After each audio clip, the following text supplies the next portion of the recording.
Check this, like 1, 2. Oh, check. So check, test it, like 1, 2. Test it, like 1, 2. Test it.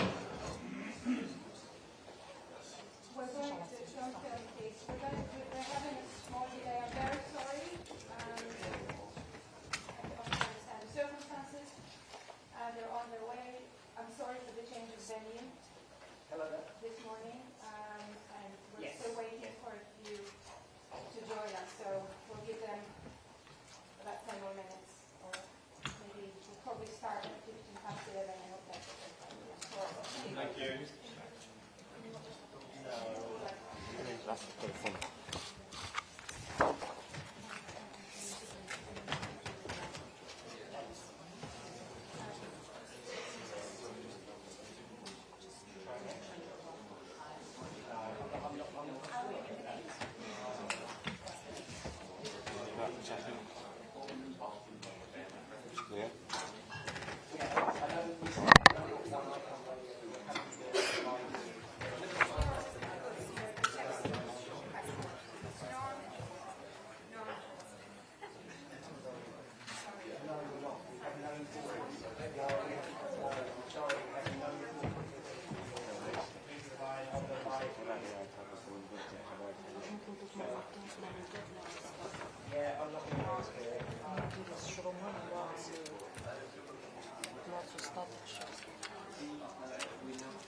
We'll check.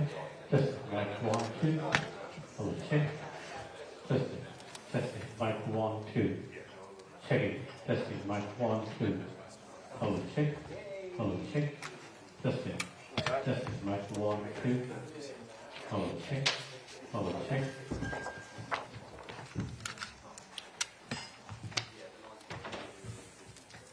We'll check. Test it, like 1, 2.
Yeah, no, I'm here, Deborah, yeah. Yeah, I'm here, yeah. Yeah. All right. Yeah, all right, thank you.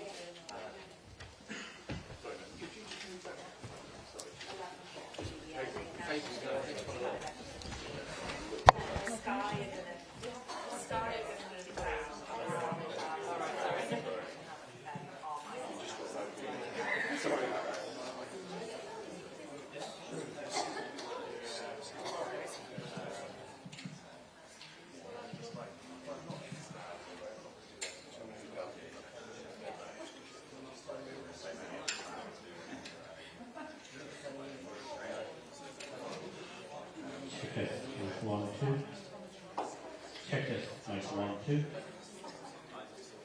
Oh, check. Test it. Test it. Test it. Check this, like 1, 2. Oh, check. Oh, check. Test it, like 1, 2. Oh, check. Testing, mic 1, 2. Testing, mic 1, 2. Hold check. Testing, mic 1, 2. Check this.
Check test, mic 1, 2. Hold check. Testing, mic 1, 2. Hold check. Testing, mic 1, 2. Check this, mic 1, 2. Hold check. Testing. Check this, mic 1, 2. Hold check. Testing, mic 1, 2.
Okay.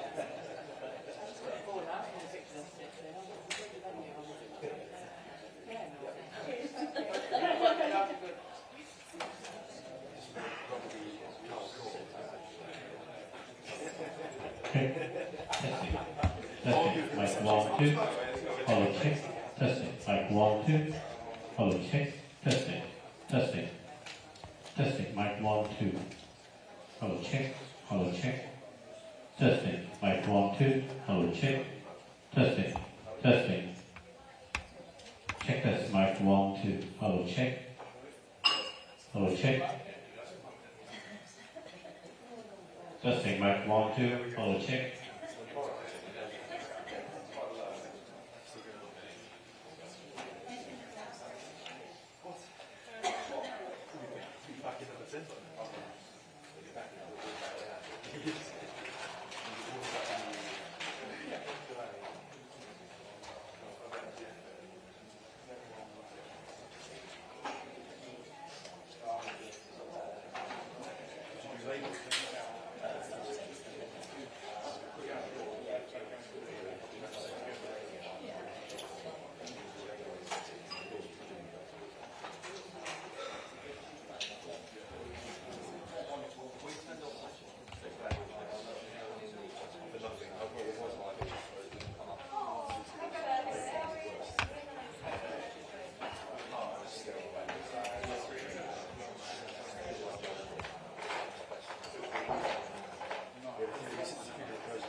Check this.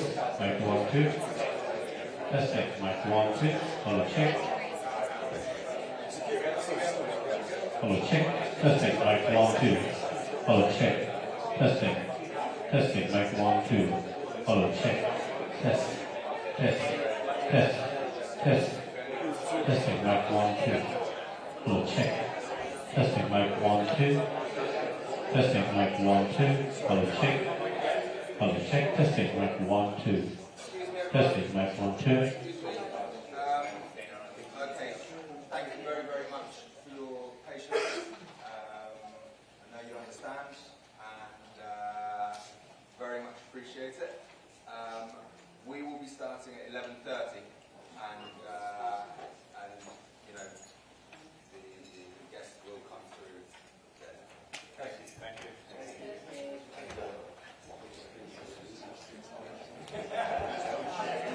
Testing. Mic 1, 2. Check this.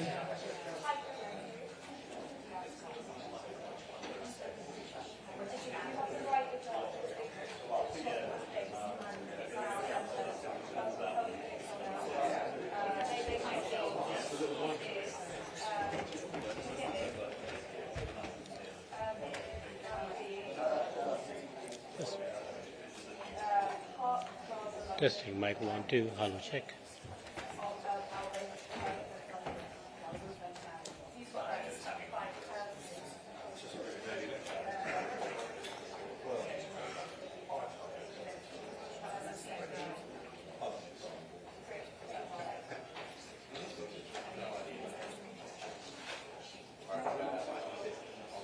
Testing, testing, testing, testing. Mic 1, 2. Hello, check this. Mic 1, 2. Hello, check. Hello, check. Hello, check this. Mic 1, 2. Hello, check. Testing. Mic 1, 2. Hello, check. Check test, check test, check test. Mic 1, 2, hello, check.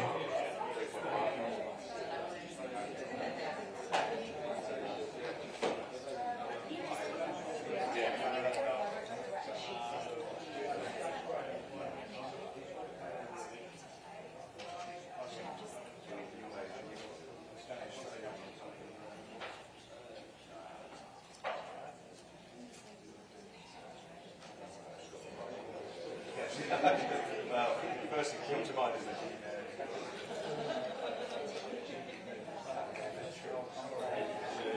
that it's a sign.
Check this, mic 1, 2, hello, check.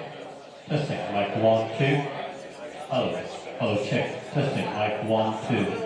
Testing, mic 1, 2, hello, check. Testing, mic 1, 2, hello, check. Testing. Check this, mic 1, 2. Check this, mic 1, 2, hello, check. Testing, mic 1, 2.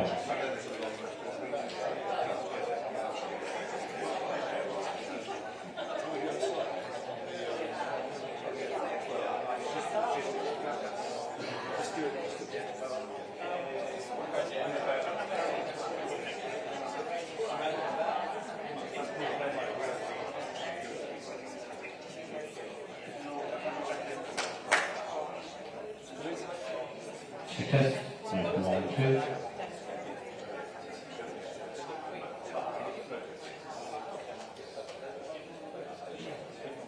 Check this, mic 1, 2.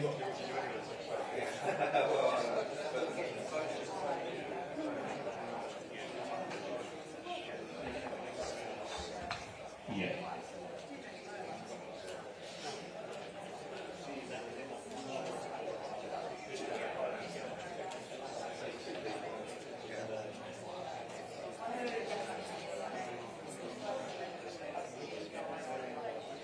Testing, mic 1, 2.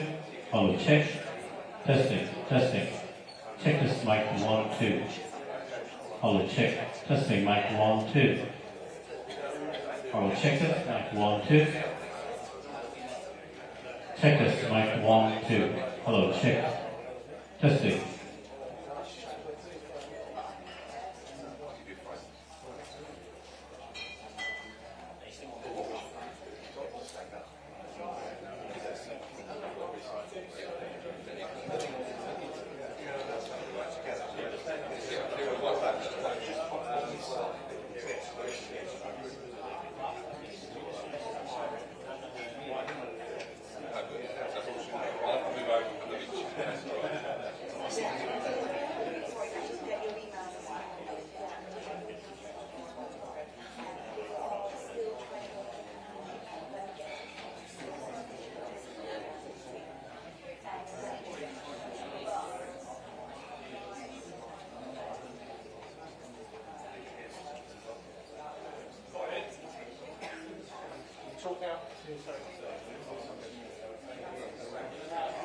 Check this, mic 1, 2. Follow, check.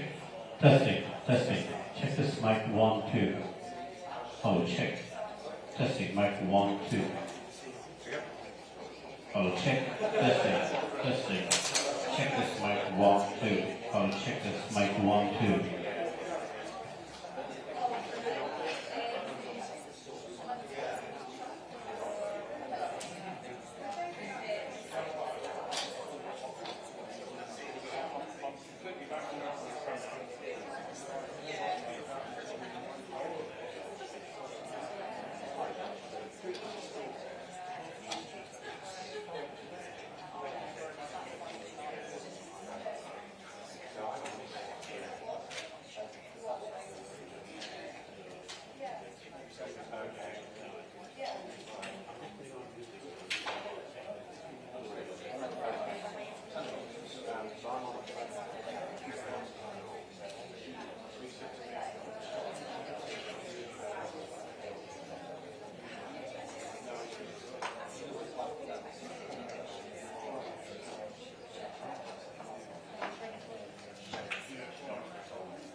2. Hold it, check. Testing. Check this, mic 1, 2. Check this, mic 1, 2. Hold it, check. That level's really hard. Check it. Hold it, check. Testing, mic 1.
Check this, mic 1, 2. Hold it, check this. Check this, mic 1, 2. Test, test. Check this, mic 1, 2. Hold it, check.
thank you everyone for joining us this morning.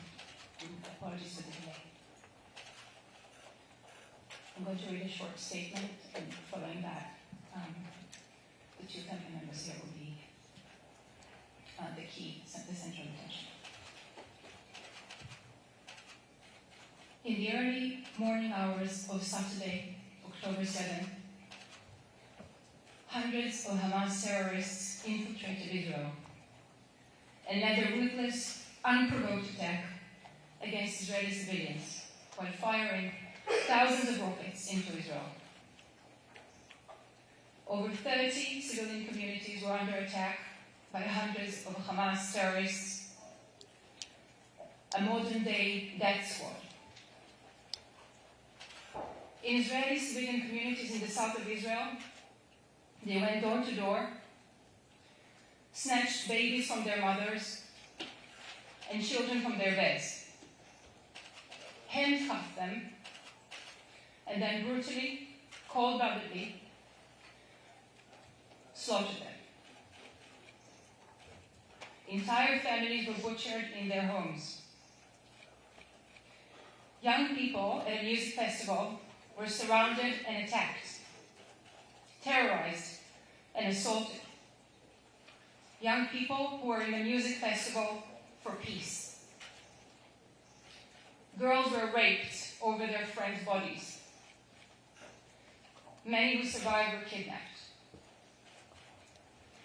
More than 1,000 civilians, this number has risen this morning, I believe, to 1,200 civilians, have been executed. 1,000 or 1,200 Israelis is the equivalent of about 40,000 Americans. 6,935 British. 6,673 French. 4,894 Spanish. Murdered in one single day. In international law, there is a term for such inhumane acts. It's called genocide. These horrific acts were celebrated in the streets of Tehran, in Gaza, and the Palestinian territory, and even by some here in London. The terrorists kidnapped over 200 people and dragged them into Gaza. I'm a British Israeli citizen. I've lived through terror and war, like everyone else, in Israel and in Palestine. We have never before in Israel experienced such a brutal, horrendous, and traumatic event, which will take years, if not generations, to overcome.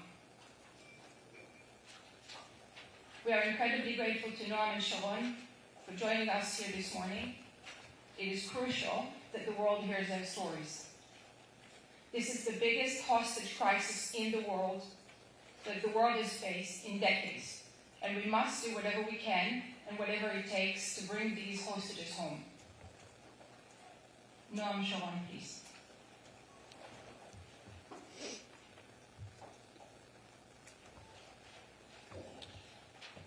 I shouldn't sit here today.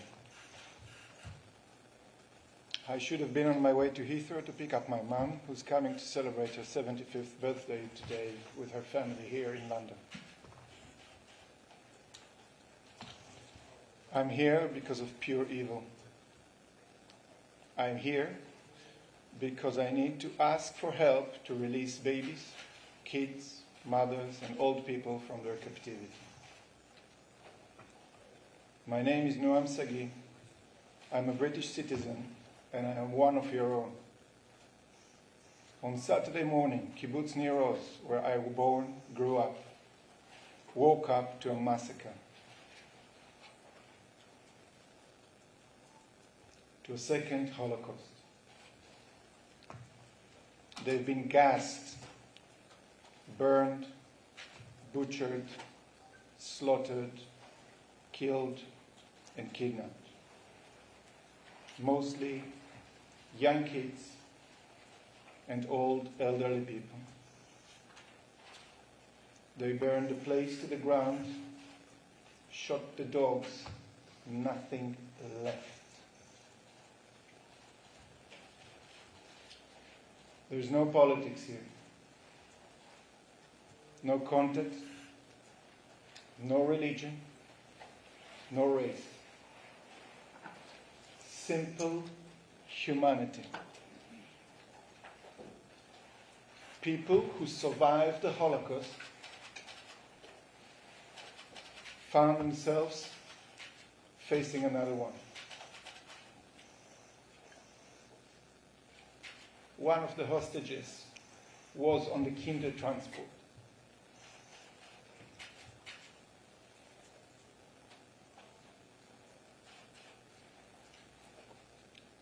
I call you, all of you, the media people here in this room, to connect to your human hearts, take responsibility, and present the right from the wrongs. Call the Hamas for what they are, a terror group. They need to take care of their civilians, and instead they're taking others.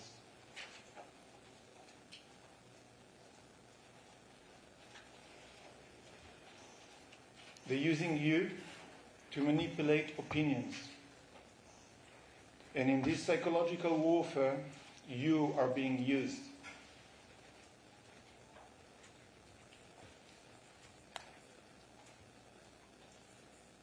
There is no place for politics. This is peace-loving people that fought all their life for coexistence and for good neighboring relationships. If they will die for peace, they will take it. If they will die for war, that will be another travesty. I want to take this opportunity to thank the most amazing people of Britain. Your overwhelming support, well received, and is so needed right now.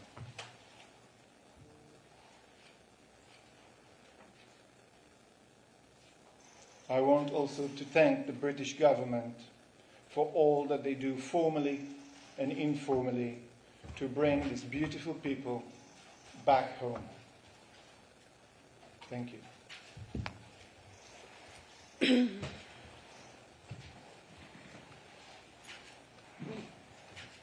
Hello, my name is Sharon Lifschitz.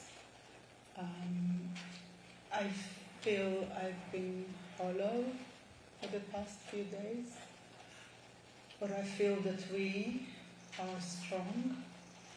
I feel that together we're facing this thing. What we're facing is an act of such barbarity that it is asking us, it is coaxing us into hate, into rage, into wanting to destroy, and against this senseless, horrific art of destruction that have taken so much for me, but even more for my community. These are the children that we all know. They are the children of our friends that we have grown together. These are the parents that have brought us together collectively. And I'm here to speak on their behalf. I'm here to be a voice. I would like to be there and to hug the survivors. I am here because there is work to do. We are through the situation. The situation is not over. There's hostages in Gaza. My mom was taken out. She was kind of disconnected from her oxygen in order to be loaded onto a motorbike or whatever it is. I don't know. This is not about who is right and who is wrong. Yeah? My father spent his life fighting for peace. I am his daughter. We are all his children. When we ask for peace, we ask to see the human within each of us. I am not here like Noam for politics. I cannot care at this moment. I don't have the luxury of politics. We now need to act together to fight that hatred with love. We start with our own heart. We start by being a we that say no to the massacre and destruction solely for a story. I don't know how to say it. We have a job to do. We have these people to bring back. I call on any citizens. There are many Arab friends that my father had, that I have, many Muslims, many Christians, many Buddhists, many Hindus. I don't care. Come together. Let's get this. Let's have some hope in this. Let's bring these children home. My father would say, why do you bother with me? I am 83, I had a great life. My children and grandchildren are okay. Don't bother with me, bother with my neighbor's 3 children. Bother with your friend's daughter who is autistic. Bother with the babies. And I ask you to bother with them too. They are not part of this war.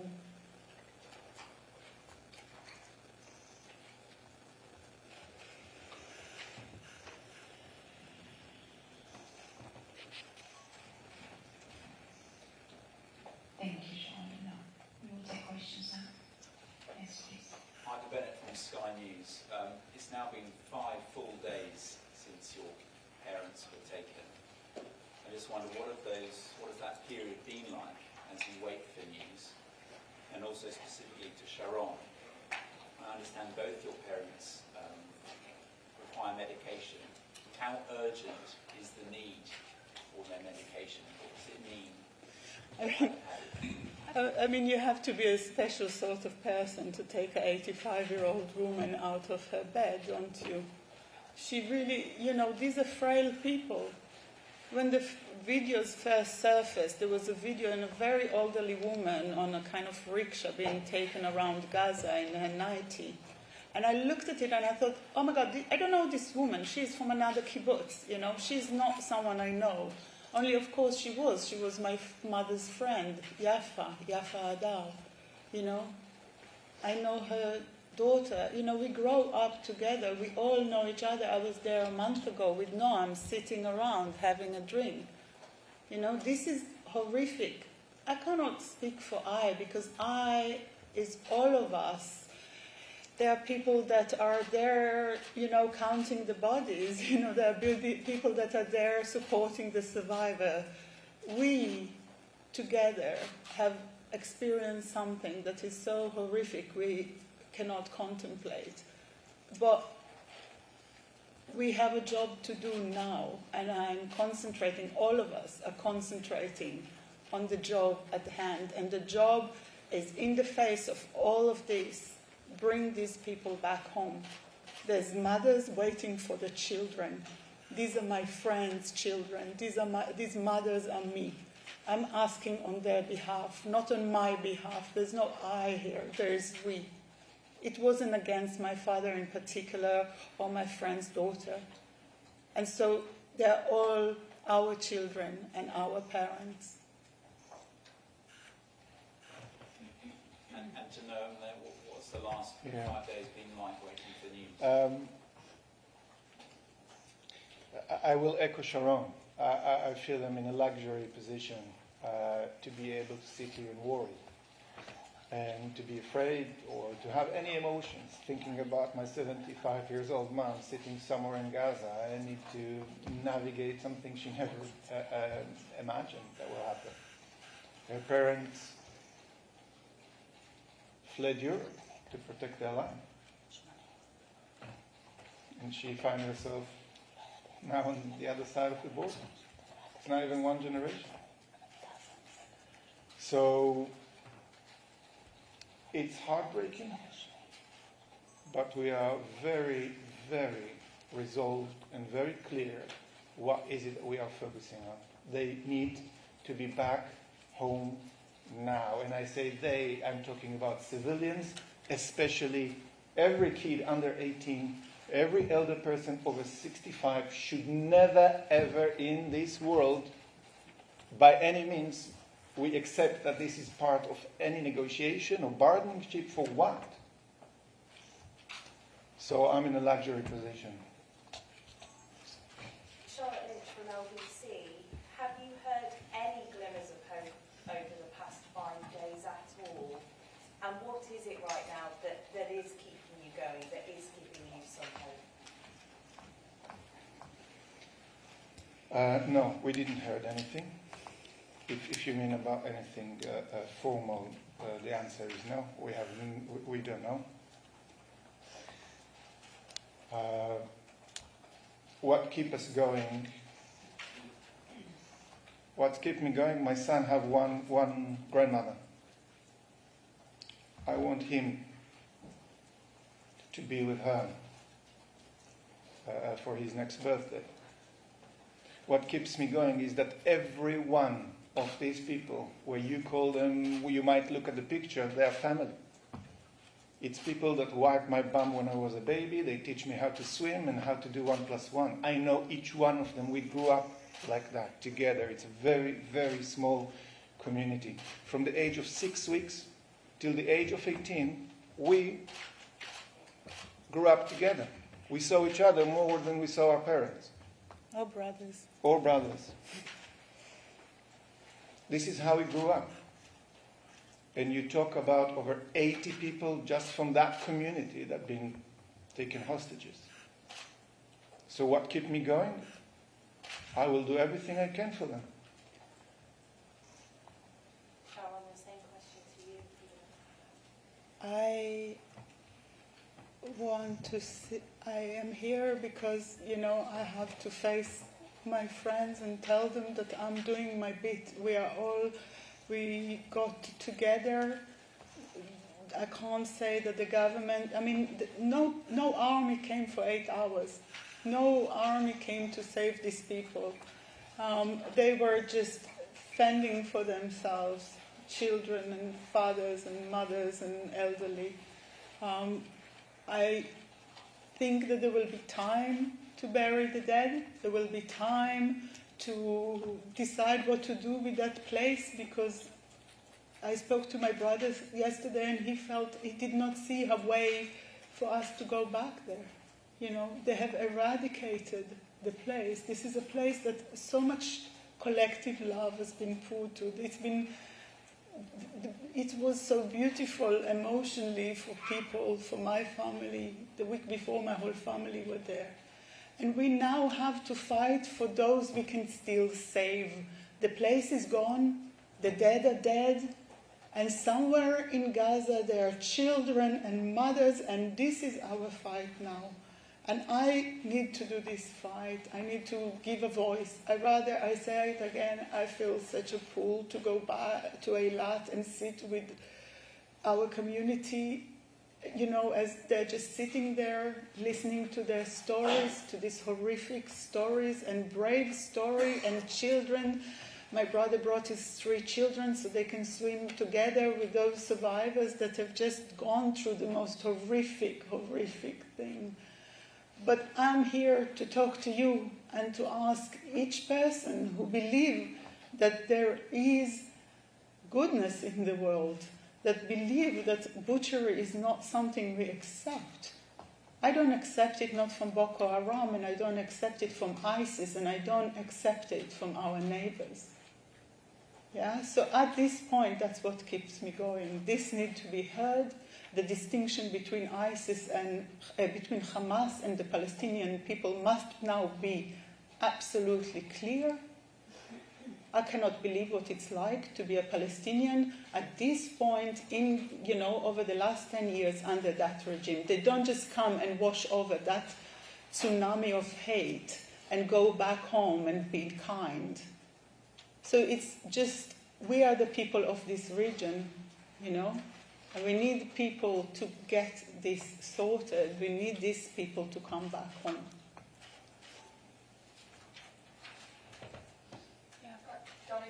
Associated Press. What have you heard? I know you mentioned that you were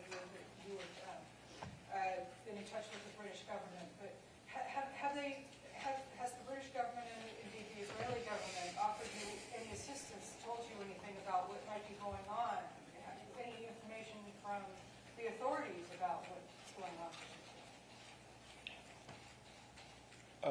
correct me if I'm wrong, but I think I'll save you a lot of questions. We didn't have any information from anyone in any formal way.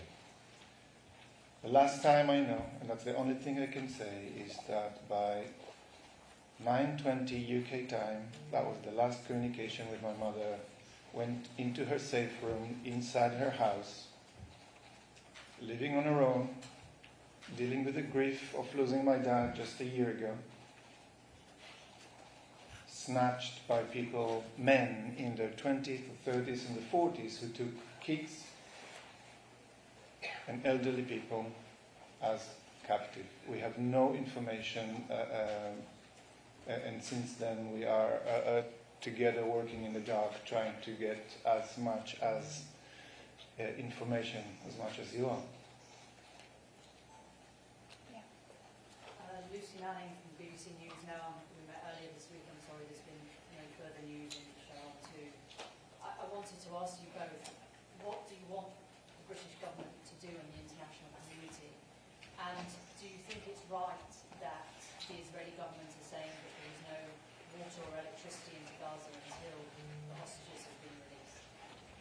I will answer that, Lucy, because you saw the pictures. You've been in my house, and I show you everything. And you work for the BBC. And I asked the BBC to call it for what it is. To use human code and to call it for what it is. The Hamas is an organization that came to do one thing and one thing only. And we have that responsibility. What will happen in Gaza next, everybody knew, and they have a year to plan it. So if you want to protect your people, you have a year to do that. It didn't stop here, right? I don't know. I don't know how to answer that because I'm not a politician. My ways of dealing with things are very different than what I see that is happening on the ground. I believe in humanity. You saw in the video that I show you, people come into the kibbutz and they take with them kids' bike. So someone believed that if you take a bike for his kids from the kibbutz to the other side, they believe that they will improve their quality of life. They believe in future. 1 + 1 = 2. What will happen in 3 days? Everybody knows. What's the expectation? So whoever planned this operation had to plan also what will happen next, and I have no clue. I think we've all been in this, living in we live here for many years, but we grew up in the region and we know how it works. It's just sad and heartbreaking escalation of violence that will just include more generations, and that is what is the way out. So nuance right now feels terrible. Terrible. I would like to add that at the moment, my mom and dad are also there. I'm not really going to tell you what I think is right and wrong. I think that, they have shown that they have no mercy and we have to protect our people. I don't know. I am not a military person. I'm not a politician. But beyond that, we need to find a way for a future. And I think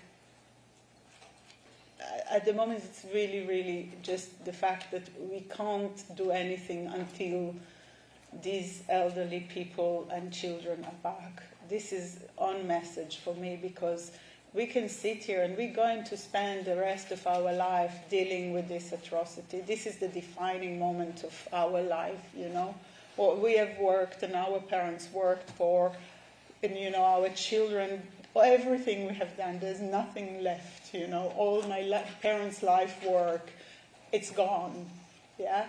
We will do with that later.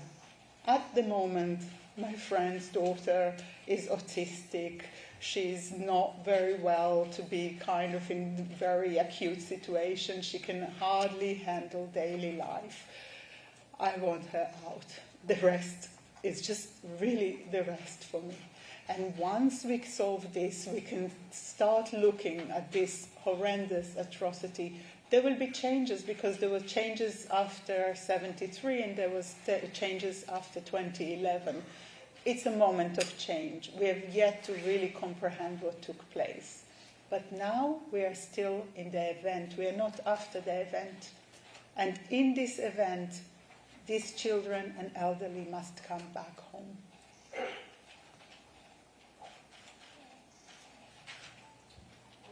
Hello, Marcella from France 24, W Radio. I just wanted to ask you, how much longer can your parents live without their medication? How great the situation is, and also now that they don't have any electricity, water, food. I don't know what they have. You know, I keep telling my son that they are very valuable asset and therefore people are looking after them. I have no clue, but I have to somehow find a way through this reality, you know. My mom and dad, I would say, are incredibly strong people in their heart and in their will. The body, you know, my father, I was afraid now for him to climb on a chair, let alone anything else. My mom's back is unwell. You know, I don't know if it's damp, I don't know if it's dusty. I don't spend my time thinking about it because I would explode.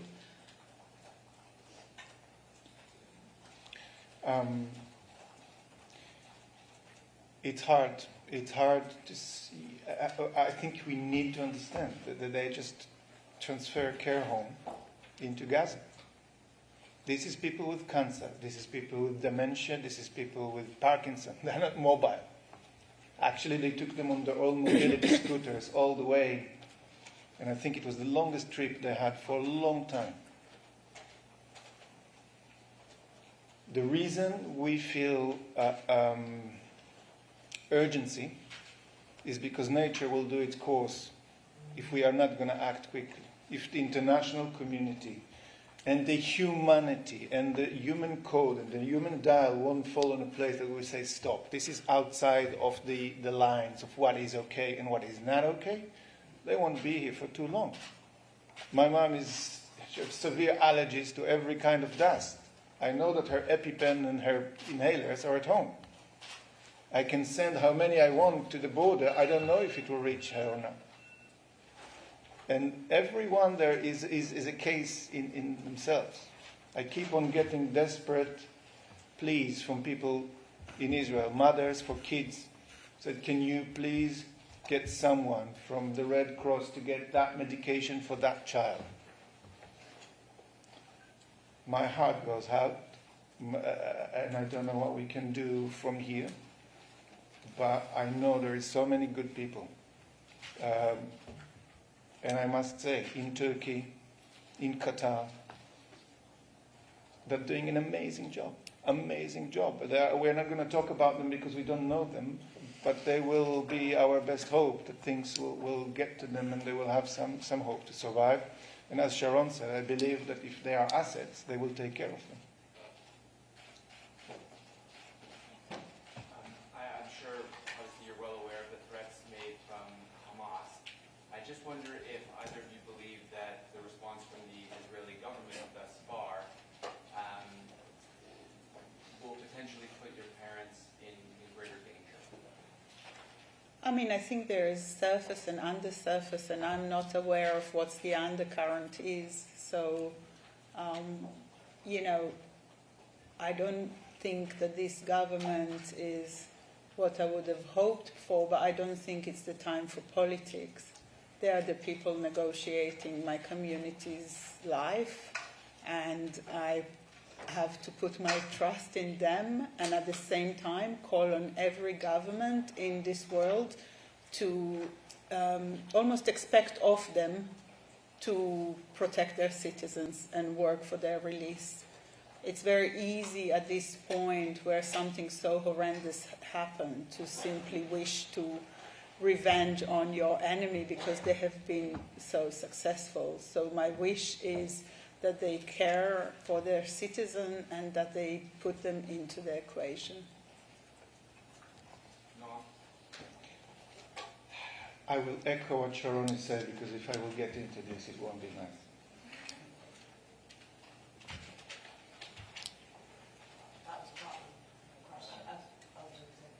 Julie Drucker, Pride News. Thank you both for appearing on our programme over the last few days, which I really appreciate. But what is life like, the passing of each day, particularly as we get to 1 week since this happening? How difficult is life? Life is extremely difficult. I think we are... Nothing prepares you for that, Up till Friday, I'm working with my clients and help them with their own emotions to get a better quality of life and make change in the world, because we understand humans in different ways. And we're talking about how AI is going to change the world and what is all kind of range of sexuality, and then everything comes back to the basic existential reasoning of what the hell we're here for. Are we here? What's going on? Is my mom alive? Is she not? What her crime was? What? Can someone remind me why she is a hostage? For being a Jewish living in her own home in Israel?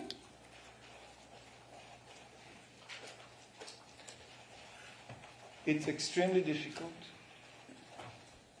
I don't have words to look at my son into his eyes and say, this is why it happened. Because I can't comprehend and I cannot explain how we live in a world in 2023 that this is still a reason for that kind of hate. Of course, there is a lot of unknowns. And how do we live with unknowns? I'd rather be positive and stay positive. I know that every person that was involved in this attack have a heart pumping in them. And my wish is that they will see that these people, they're humans, and they will get to know them, and they won't use them as objects. It might be far-fetched, it might be that I'm naive, but that's the reason we talk. I still believe, I hope. It's heartbreaking. It's beyond difficult. We're living London life, We meet friends and we have plans and we have all kind of things that we just... And then this is out of complete universe. It just throw everything that I knew into a different dimension. Again, we have no luxury to be afraid and to overthink. We just need to be very, very focused. It's not that we need to, actually, we want to. We have to. The value of life, the value of what is a parent, what is a family, what is a community, what is humanity, I will fight for that for the rest of my life if I need to.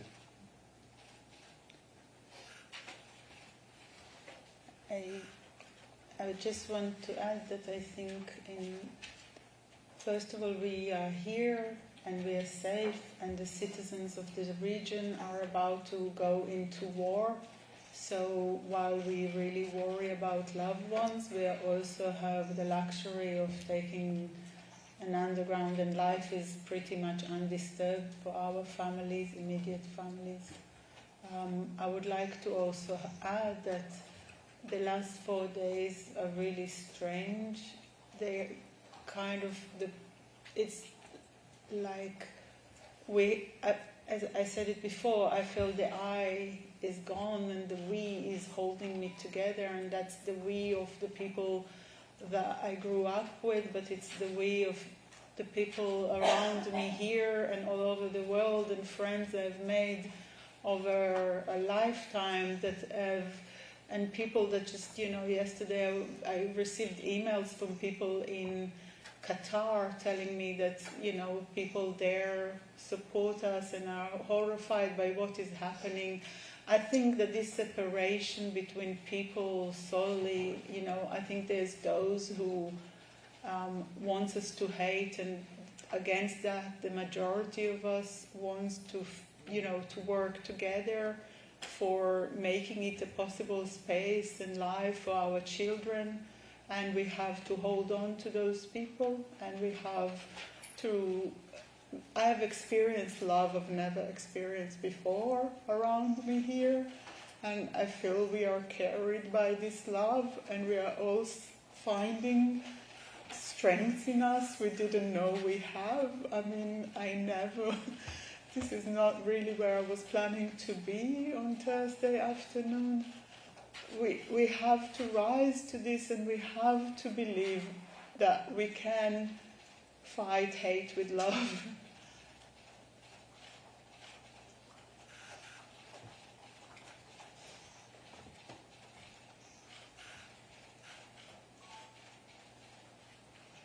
Any other question? Elad? Sharon and Noam, Sharon, I know your parents were peace activists. You can expand a little bit about that. I know that they spent their lives. I know that your parents were peace activists and that they spent their lives fighting for good neighborly relations between them. Well, and Noam's teacher was my Arabic teacher. So if you, Noam's mom. Noam's mom was my Arabic teacher. So maybe if you can expand a little bit about that, about how... My father was a peace activist all his life. He was, I think, in his professional life, he did so much, and what he was most proud of was a fight that went all the way to the High Court in the 70s, in which, for the first time, Israel High Court gave land back to Bedouins in North Sinai before Israel returned it. He spent a lifetime, he was on the boat of return, he met Arafat, he believed he had many friends among, I went with him in 2000 to visit Gaza, and we met many people within Gaza.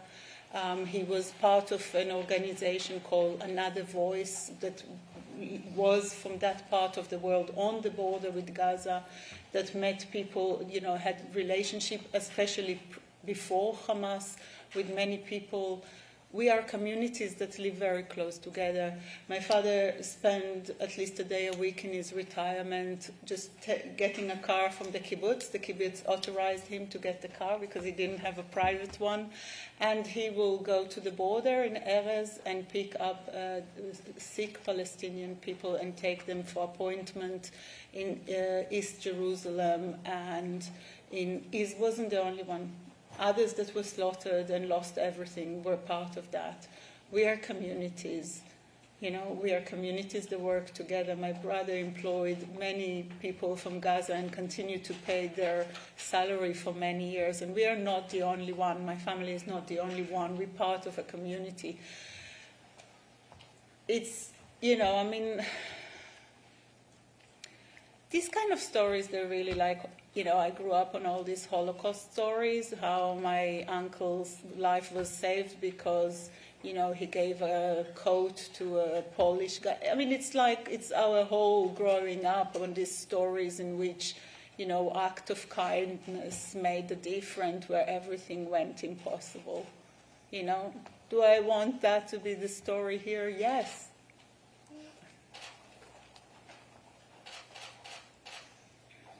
Yeah, as Sharon said, my mom, she's a daughter of Polish parents, exiles, and she became Arabic teacher and Hebrew teacher. Her mission in life was bridges of communication. No politics, no government, two people connecting, communicating. And paradoxically, at the age of 75, maybe this is exactly what happened now. I hope that this is what she will do. Maybe what politicians can't do, she's doing just that. I'm naive, yes. Yeah. Yes, but I have to. Because what's the other option? All their life they fight for better future for us.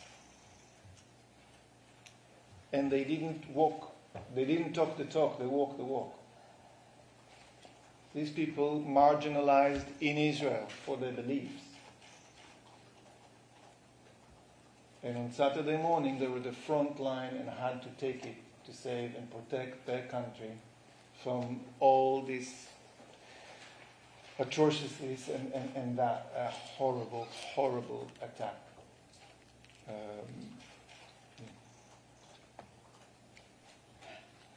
I tell you something, my father, whenever there was a flare-up in Gaza and there was missiles were shot on both sides, my father will get all the press, you know.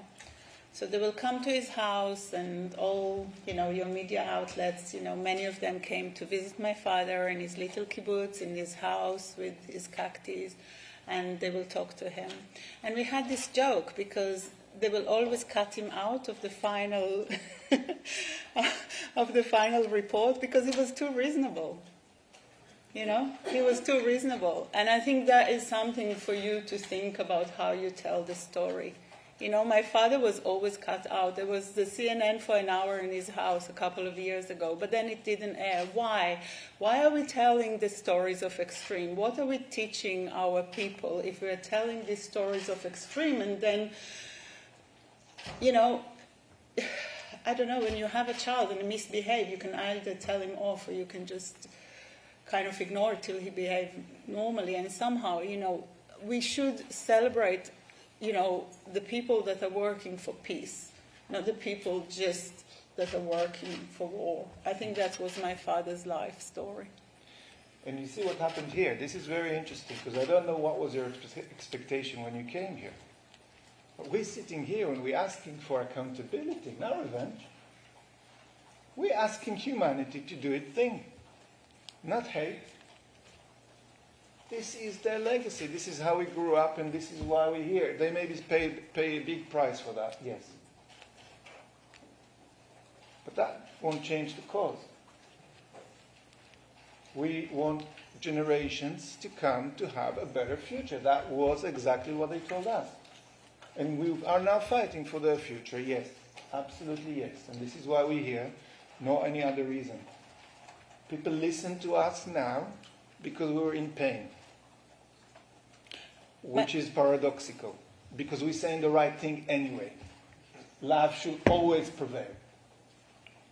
Faith should always take over. Good always should be before bad. Don't listen to me because I'm in pain. Listen to me because I am absolutely right.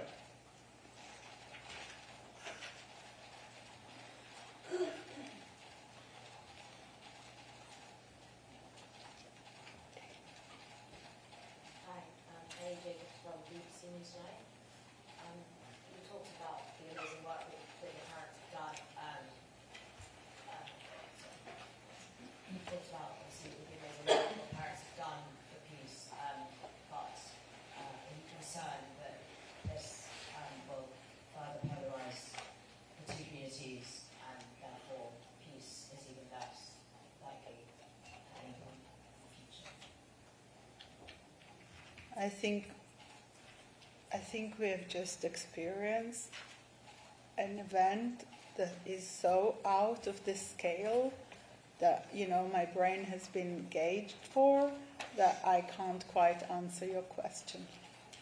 I don't know. I don't know what I'm doing when I'm coming out of here. You know, I don't know what is happening tomorrow. I'm just waiting, you know. And we all are, my community is stuck in a hotel in Eilat. They have nowhere to return to. We don't even know what we're doing. So at this point, to think whether kind of big things will happen, let's go back, think about the hostages, think about how long we have for them. Let's really stay on message because there's something that we can do here. There's so much I cannot do. I cannot return, you know, I cannot tell my father to take the ambulance that came to see him on Friday night to the hospital because then he would be safe. I cannot do all of this. And I cannot do anything for the dead, and I cannot do for the burned, and I cannot do so much. I am totally helpless. There's one thing I can do at the moment, and that's sit here and tell you, do anything you can to bring these people home. Let's stick to the message.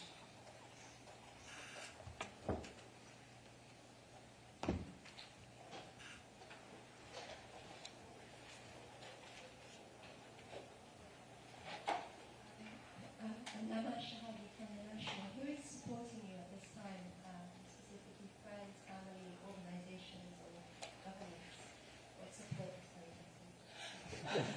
You mean me and Noam, or you mean our community?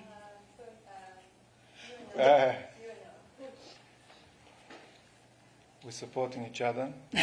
We have amazing family. We have amazing friends. I talk on behalf of both of us, but I know the London community is an absolutely what actually in 2 days started to repair my faith in humanity. I lost it on Saturday. I was shaken to the core of how this is even possible, that humans will do something like that to other humans. For 9-year-old babies that didn't even have a start yet. And then the next thing I know is that people are rally around us and offer so much support. And I think it shows so much love and so much care and so much, and that fills me. My family hugs every evening recharge my batteries for the day after. And the hope and belief that we will have an outcome that won't be worse than what we already experienced. The belief and the hope that the bad is behind us. That's what supports me. I think we are not looking back, we're looking forward. We try to prevent something even worse. And each one that sits in this room is part of that. And that togetherness, that relationship and connection that we actually create here, that will echo with your audience, that will echo with their hearts, that's what will make a difference and potentially will save life. That gives you immense power. So the life that's already gone, there's not much we can do. I ask people in Israel, shall I come and I want to help? And they said, listen, we can't even start digging the graves now. When we will need to do that, yes, come and pick the tools, dig. Right now, stay where you are and talk. Easy to talk, very easy. So I think that the magnitude of this changed perspective. And we found energy and power in love and each other, in the we, as Sharon called it. And for me, it's, again, the English, the British, the London community is absolutely restoring the faith of why we're here.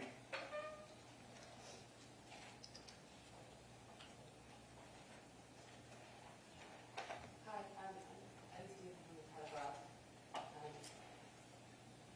You mentioned before that you were both home about a month ago and sharing your group together. I just wondered if you could tell us a bit about that last trip home. How were your parents? Were they in good spirits? What did you do when you were at home? My parents were glowing. I can't tell you. I think they felt they are on borrowed time. They were still there. My father just got back his driving license, though I don't know if that was wise. They were just living the moment. They were so beautiful. Walking into the dining room is a very special thing. I used to hate it for years because growing in a small community can be really crushing in some ways, and the last few years it just felt so precious. Every time I came there was a few more members missing and everybody has aged a little more, but they will have this really warm smiles and they will sit in the usual seat and I will know the table of each of them, and they all a bit my parents. You could see, Bracha Shalev that was murdered, she was our kindergarten woman, and she was just, they would just be so happy to see us, like we are their children. And there was something very much about, it's just about just how they were, and then my son, it was his favorite place in the world, and me too, survived, but was kind of kidnapped and pretended to be dead on the way to Gaza, and a lot of what we know about what happened.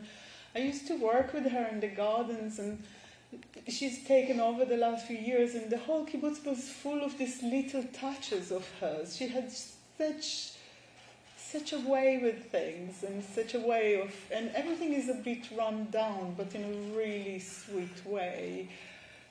The houses are all single floor, so there was nothing there were green grass and really tall trees, and it was kind of strangely, you look at it now, so much of it is gone. My parents' house there's nothing left, and you kind of go, I don't know, it's just the love of people when they saw you was quite, it's just, they did really try to make a bigger family. We slept in the children's house, not anymore since the 80s, but we did.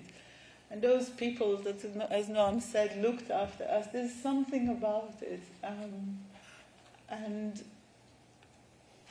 my parents, this morning I was looking at a little picture of them driving their little mobility cute kind of thing, and they just looked really happy. They were so enjoying the time they were having, They would never leave the house when the bombs were falling. They would never leave the house when they needed to go to hospital, unfortunately.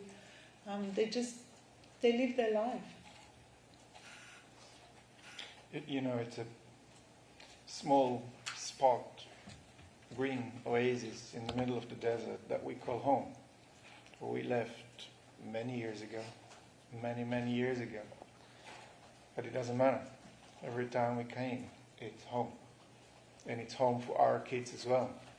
So lots of grandparents and grandchildren in that environment. It's like you don't lock the door and you're on a bike everywhere. There's no cars. Just, I think they work so hard to create utopia. The essence of the kibbutz was you give as much as you can, you take as much as you need. That was the only thing. They don't earn money. They shared everything. We grew up together in children's houses, not with our parents. It became a bit more modernized as the world demands a little bit to wake up from that dream that they created for themselves. But I think they never changed in terms of the essence of the community. Was still very utopic till Saturday morning.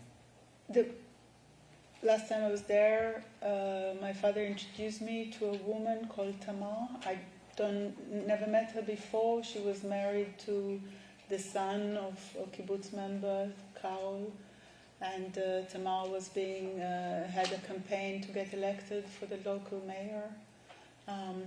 My father was supporting her campaign because she was very much about including people in decision and many things that he felt was close to his heart.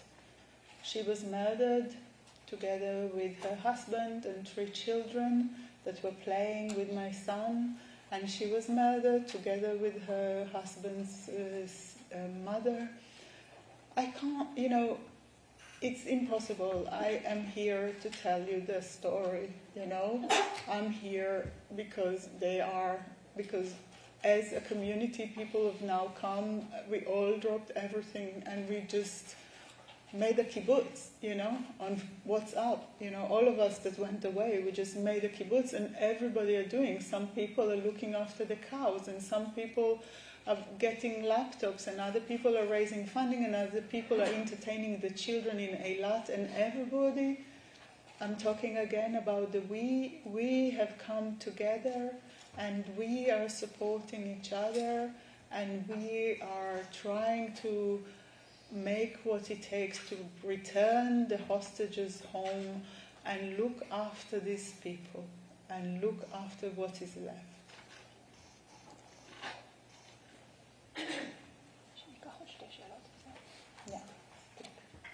We're going to take 2 more questions.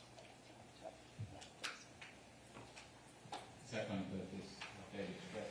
A lot of people will be sat at home and they'll be really moved by your story and they'll say, what can I do? What would you say to them? I will say, the next person you see on the street, smile at them. First of all, make this place work. And then I would say, work towards making this, I don't know to speak politics. There will be communities that needs to come together. There is funding that needs to be raised. What would you say? I met, last night I went to talk to they invited me to talk to them. I actually got a lot of comfort from a community in North London, Jewish people. And they said that the kid's afraid to go to school tomorrow. What would I say to them? So it's a great question and great opportunity, because this is how what happened there is actually happening here. We must hug people and don't push them away. We must find a way to see that what we have in common is greater than any divide. It doesn't matter if you wear a yarmulke or a burqa. It doesn't matter what you believe in. We are humans. What are we talking about? How can someone here in London be afraid to go to school? How a businessman will be afraid to open his shop? So what everybody can do here, it is no different to any form of any hate crime. And it doesn't matter who is on the other, in the receiving end. There is no room for that anywhere, because this is where it ends up. For some of these people, unfortunately, for the second time in their lifetime, it is unbelievable. It's unimaginable. So it's all on us. This is exactly what we can do. We can smile, we can hug, we can connect, we can understand that we need to protect the people that need more protection, because they will never need to feel unsafe in their own cities, wherever it is. It doesn't matter if it's London or Paris or Brussels. That is not acceptable in the world of today. And I'm not talking just about Jewish people. I'm talking about anyone who feels like that. Just because you ask the question, just because my heart is bleeding, we have the opportunity to put that on air. It is unacceptable. We need to say, this is where the dial falls. Why? What for? How can we define ourselves by who we are not? That is the lesson of World War II. That will never work. Look in and find something so good that you can share with someone else, and that is the only way we can move. What happened there, it's not somewhere in a small corner of the universe that is nothing to do with us. And I know it's overwhelming and very hard to comprehend how it feels.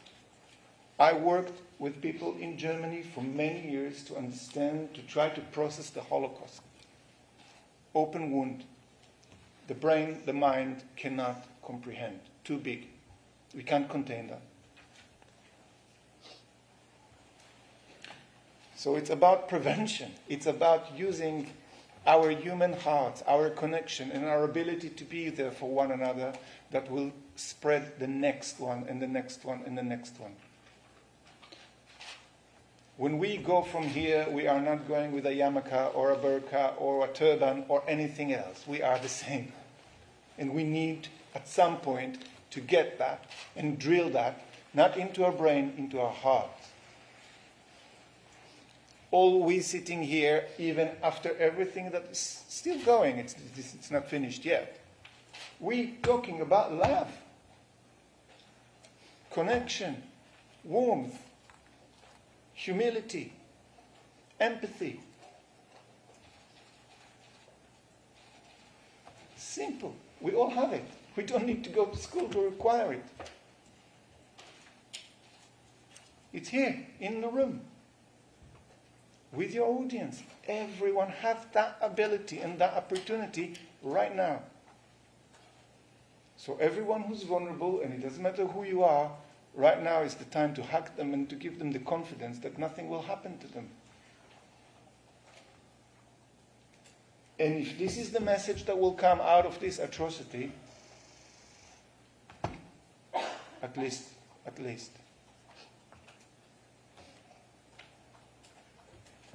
You know, my life, our life shattered on Saturday. Mine less than my friends who have children that were killed and families that were killed. The jury is still out on my immediate family. But, you know, it happens to people all over the world. It happens to people, it's just that now, like my brother said to me yesterday, you know, the dice is thrown every day, you know, and on Saturday, you know, it picked us up. And I think that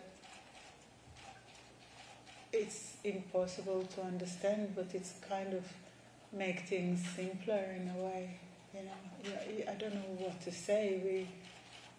It's just at one point it hits you, you cannot, and it's so big and it's so horrific, and it's not just my kibbutz, you know.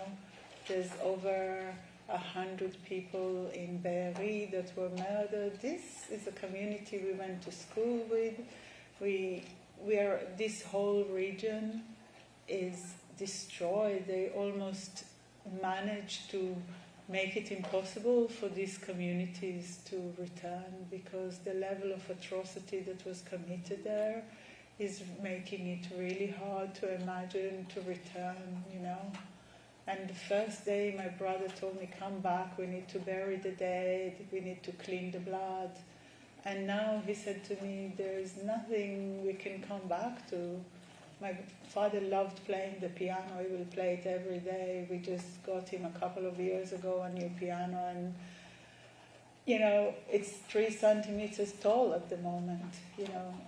So we have to just remember how precious things are, how amazingly precious they are, and remember it that we have to make it somehow make sense, you know, for our children and for our friends. We have to make it make sense, but in greater circle we have to embrace it too, far and wide, and we all have a responsibility here.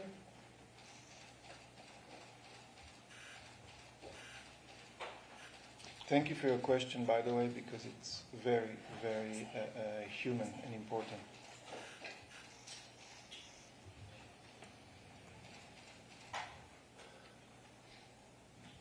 Noam and Sharon are two families that were affected. In one kibbutz near Oz, currently has over 80 people who are missing.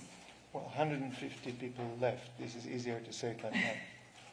That's what left from 400. There's 400 people. And Neos is one of